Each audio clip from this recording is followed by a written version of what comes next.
पाहिजे आणि आता हे परक्रमांक त्यामुळे असं काढायचं नाही. ज्यावेळेला भूक लागते ना त्यावेळेला आपल्याला अन्नाची तरी येणार तिकडे तरी या. त्यामुळे अजिबात नासाडी करू नका.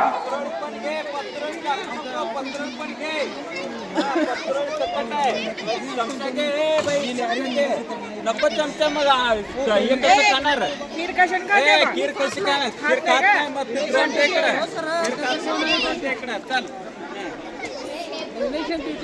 हा ते पत्रोळ पण घ्यायचंय मावशी पत्रोळ घे चल पुढं पत्रोळ घ्यायचंय पत्रोळ ताट दोन घ्यायचंय चला पुढे खीर तर अतिशय उत्तम झालेले आहे. एकदा टेस्ट केल्यानंतर पुन्हा खावीशी वाटणार. भात तर इतका सुंदर झालेला आहे की एकदा खाल्ल्यानंतर दोनदा नाही सहादा खावं असं आमच्या विद्यार्थ्यांना वाटलंच पाहिजे. आणि सगळं आमची तर विचारायचीच नाही. पूर्ण काही असं वाटू तोंडाला लावली की त्याची चव पहिल्याशिवाय राहणारच नाही. आणि विद्यार्थी बघा किती चवीला खातात. फोटो सुद्धा काही नाही छान झालेलं आहे.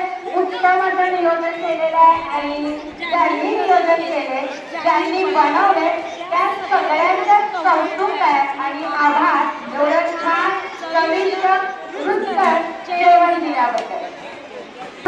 कार्यक्रम एकत्रित मुलांच्या जेवणाचा आनंद घेतला पाहिजे. आणि जो आपण अन्नग्रहण करतोय तर त्याची चव एकमेकांना सांगून चवीनं खाणं हे खरं जेवण. आणि म्हणून हा स्नेहभोजनाचा आनंद आमचे विद्यार्थी गोड रिंगणात बसून घेतात हे त्यांचं गोड कौतुक